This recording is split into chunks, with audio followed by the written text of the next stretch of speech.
नमस्कार, आप लोग का स्वागत है अमित यादव फैजाबादी चैनल पर। लीजिए फिर से आ गया आप लोग के बीच में तबाही मचाने के लिए ट्रेंडिंग स्टार का ट्रेंडिंग में ट्रेंड करने वाला गाना, जिस गाने का नाम है मजा नइखे भतार में। जी पुनीत जी का म्यूजिक है और कृष्णा बेदर्दी का लिखा हुआ गाना है। DRS भोजपुरी चैनल पर से इस गाने को रिलीज किया जाएगा।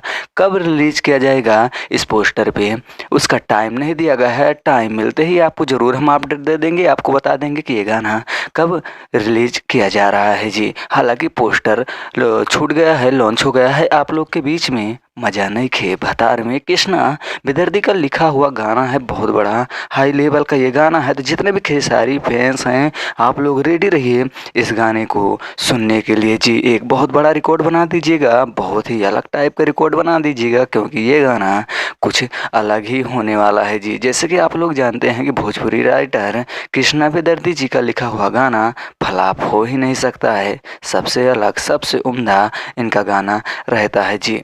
सो अपडेट था। अगर अपडेट अच्छी लगी है, जितने भी सारे फैंस हैं उनके पास यार इस वीडियो को शेयर कर दीजिए। चैनल पर पहली बार हैं तो चैनल को सब्सक्राइब कर लीजिए। भोजपुरी में से जुड़ी इसी तरह की न्यूज़ को देखने के लिए वीडियो को लाइक नहीं किए हैं तो लाइक कर दीजिएगा। फिर मिलते हैं कोई दूसरे वीडियो में, तब तक के लिए बाय बाय, जय हिंद।